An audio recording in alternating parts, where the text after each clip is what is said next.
Antonio's Story, Legacy of the Fallen, by Charles Olson. Chapter 11. The Blood That Chooses You.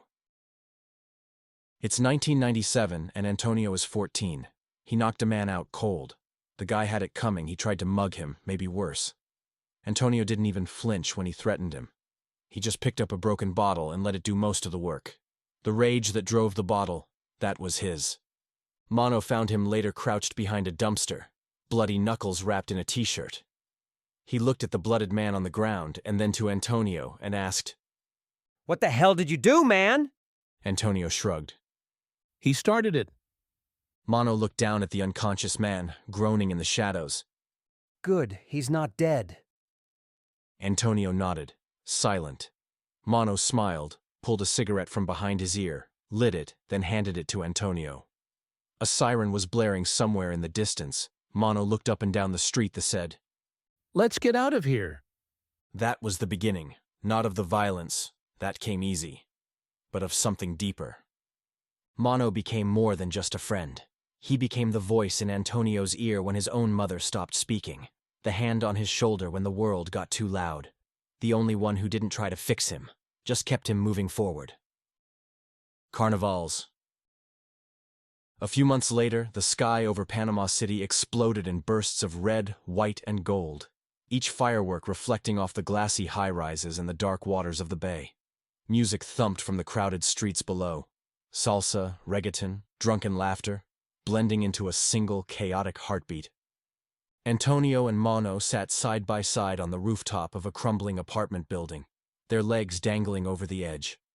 The concrete beneath them was still warm from the day's heat, and the air smelled of smoke, fried empanadas, and stale beer. Antonio was 15. Mono was close behind. "Look at all of them," Mono said, nodding toward the swarming masses below. "They're dancing like they're never gonna die." Antonio took a swig from a dented flask and handed it over. "Maybe they know something we don't."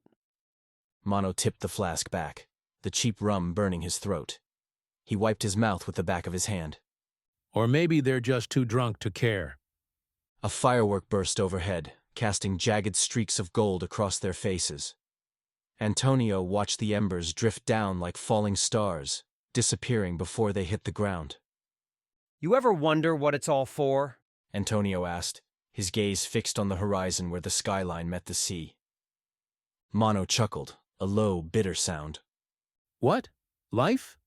Antonio nodded, jaw clenched, eyes dark. "Nah," Mono said, leaning back against the rooftop wall. That's a rich man's question. For us, it's just one more sunrise. They lay back in silence, the booms and whistles of the fireworks echoing through the city like distant gunshots. The world felt far away, and for a moment, almost beautiful. The car theft. That night after the fireworks, they were tired and didn't want to walk home. It was supposed to be simple. Mono spotted the car first, a crusty '92 Corolla parked under a flickering street lamp. Its paint was sun-bleached and patchy, rims scuffed, a busted side mirror hanging by a strip of duct tape. The kind of car nobody would miss. The kind of car that screamed, "Steal me." Mono circled it like a lion sizing up wounded prey, his eyes glinting with excitement. See? No alarm, easy pickings, he said, tapping the hood lightly. Just twist the red, then the black. Fast. Antonio shifted nervously on the curb, hands buried deep in his jacket pockets. The night air was thick and muggy, the distant hum of reggaeton thumping from a nearby apartment window. He swallowed, glancing up and down the empty street. "You sure about this?" You want to walk home in these busted-ass shoes, or you want to ride? Mono's grin was crooked, mischievous, and infectious. Antonio took a breath, then slid into the driver's seat. The car reeked of stale cigarettes and spilled beer. He leaned down, fumbling beneath the steering column, fingers searching for the wires Mono had described. His hands shook as he pulled them loose. Red, black, twist. The alarm shrieked like a banshee. "Shit!" Antonio hissed, eyes wide, heart hammering. The sound ricocheted off the alley walls, echoing down the street like a siren call. Mono's eyes flashed. What the hell, man? You said you knew what you were doing. You said it didn't have an alarm! Antonio barked back, scrambling out of the car. For a split second, they stood there, frozen. Two kids caught in the act, the street lamp above them flickering like a warning. Then they ran, fast, sprinting down the sidewalk, sneakers slapping against the cracked pavement, lungs burning with each breath. 5 blocks later, they dove behind a chain-link fence, collapsing onto the dirt. The alarm still echoed faintly in the distance, a wailing ghost. And then, as their breath started to steady, the laughter erupted. It bubbled up from their chests and spilled out, loud and reckless. Antonio doubled over, clutching his sides, tears streaking down his face. Mono slapped the ground, howling. God damn it! Mono wheezed, wiping sweat from his brow. I said check for an alarm, not test it. Antonio leaned back against the fence, his chest still heaving. Guess I'm not cut out for Grand Theft Auto, huh? Nah, Mono said, a grin spreading across his face. but at least we know one thing. What's that? Mono punched Antonio lightly in the shoulder, his eyes gleaming. Trouble's our language, man, and we speak it fluently. First race, first win. Months passed. Mono and Antonio had gotten better at stealing cars. No more blaring alarms or panicked getaways. Now they moved like a team, fast, efficient, invisible. They'd steal a car, joyride until it ran out of gas, then ditch it. But one night, the streets offered them something more. The air was thick with engine fumes and adrenaline. Cars lined up in a semicircle, headlights cutting through the dark like spotlights. The crowd buzzed, a sea of leather jackets and flashing gold chains. Mono leaned against a rusted barrel, a cigarette dangling from his lips. Eyes narrowed. He scanned the scene. You ready for this? He asked. Antonio nodded, seated behind the wheel of a black Honda Civic they'd lifted an hour ago. His knuckles were white against the steering wheel, his heart thundering in his chest. The world outside blurred, every sound muffled except for the pulse of his own blood. A guy in a leather vest stepped forward, holding a green flare high above his head. The crowd grew louder, chanting, screaming, jostling for the best view. The flare hissed to life, casting eerie green light across the asphalt. "Ready!" the guy shouted. Antonio pressed down on the accelerator, eyes locked straight ahead. Mono's voice echoed in his mind. Keep it in second. Don't redline in third. "Set!" Antonio gripped the wheel tighter, muscles coiled, eyes narrowed. "Go!" The flare dropped, and the world exploded into motion. Tires screeched, engines roared, and the Civic shot forward, fishtailing for a split second before Antonio corrected. The other car was just behind, its engine screaming as they tore down the street. Neon lights flickered past in a blur.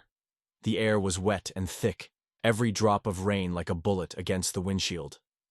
Antonio's foot pressed harder. The tachometer needle climbed. Mono's voice echoed in his head. Not in third. But he did it anyway. The engine howled, the Civic shot forward, and they crossed the finish line, barely a bumper ahead of the other car. The crowd roared. People swarmed the car, pounding on the hood, shouting and cheering. Antonio's pulse thundered in his ears, but only one voice cut through the noise. You son of a bitch! Mono shouted, yanking open the passenger door. I told you not to redline in third. Antonio leaned back in the seat, a wild grin on his face. And I won, didn't I? Mono shoved him, laughing, a grin breaking through his scowl. Yeah, lucky bastard. That night, they celebrated like kings, with street tacos dripping with grease and stolen tequila that burned all the way down. For one night, they felt invincible. For one night, the world was theirs. The fight. It was Antonio's 15th birthday, and his mother Anna wanted to be part of the celebration. Cooking his favorite meal, arroz con pollo, and setting the kitchen table with an expensive tablecloth and china plates. The apartment smelled of spices and candle wax. Antonio, come sit. Let's eat before it gets cold. Anna called, forcing a smile as she placed a large chocolate cake in the center of the table. 15 colorful candles flickered on top. But Antonio wasn't listening. He was in the bedroom, pulling on his sneakers, tucking a switchblade into his back pocket. Outside, the engine of a stolen sedan rumbled. Mono was behind the wheel, arm resting casually out the window. A couple of neighborhood kids leaned against the hood, passing a half-empty bottle of rum between them. The apartment door slammed hard behind Antonio as he stormed out. Anna followed, barefoot, shouting. You think you're a man now? Running around with those boys in that car? Antonio didn't turn around. I'm still your mother, damn it. He paused only long enough to mutter, too low for her to catch. Back inside, Amato sat at the kitchen table, watching it unfold. The engine idled outside, exhaust curling in the humid air. Anna turned to him, eyes red. Can't you talk to him? He doesn't listen to me either, not when he's like this. She looked at him like she wanted to cry. Then who does he listen to? Amato didn't answer. The blood that chooses you. The sun had dropped low behind the buildings, leaving a burnt orange haze over the streets, the kind of heat that didn't leave with the light. Antonio and Mono coasted down the block on foot. The corner diner caught their eye, the kind with flickering neon and a jukebox nobody paid attention to anymore. Inside, the air was thick with fryer grease and cigarette smoke, a fan rattling somewhere behind the counter. They slid into a booth near the window and ordered a couple of sodas and some fries, enough to hold them over. That's when Antonio noticed the kid in the corner. He was sitting alone, hunched over a weathered motorcycle magazine, flipping pages slowly like he didn't want to reach the end. A half-smoked cigarette dangled from his fingers, trailing a lazy line of smoke toward the stained ceiling. The kid looked about their age, 15, give or take.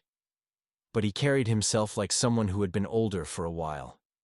His dark brown hair fell across his forehead in a mess of curls, and his skin was the color of burnt copper. He wore a black denim vest over a threadbare tee, and his jeans were shredded at the cuffs. Dust covered his boots, and one of his knuckles was freshly scabbed over, maybe from a fight, maybe from the road. There was something heavy in his shoulders, like he was always bracing for something that might hit him. His eyes were sharp and restless, but not mean, more like wounded. Chaco looked like a kid who'd stopped waiting for things to get better. Antonio nudged Mono and nodded toward him. Motorhead. He whispered. Mono glanced over. Lost puppy. He muttered. Probably hungry too. Antonio stood up, grabbed his soda, and walked over. He nodded toward the magazine. What's your dream bike, my man? The kid looked up, guarded for a second, then shrugged. Ducati, 996.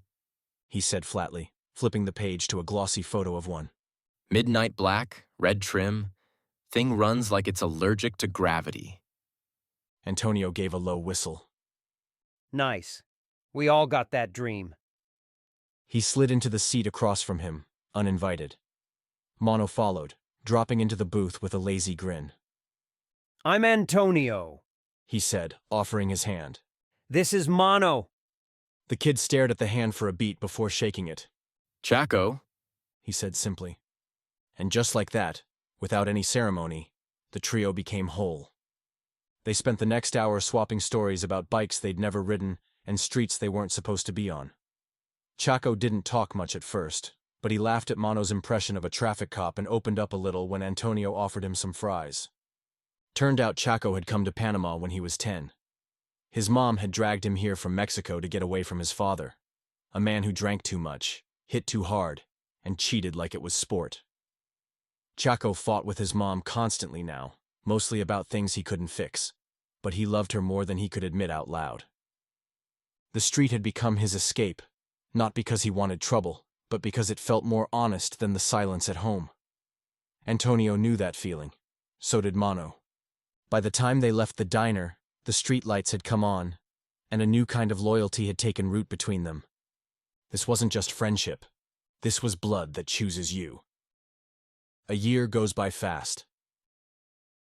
The sun melts low over the rooftops, casting long orange shadows across the cracked pavement of an old lot tucked between two half-collapsed warehouses. A basketball bounces lazily. Antonio, Mono, and Chaco take turns shooting into a dented rim bolted to a rusted pole. No net. Just the sound of rubber on metal, sneakers on gravel, and occasional laughter breaking the silence. After a while, they flop down on the edge of a broken loading dock.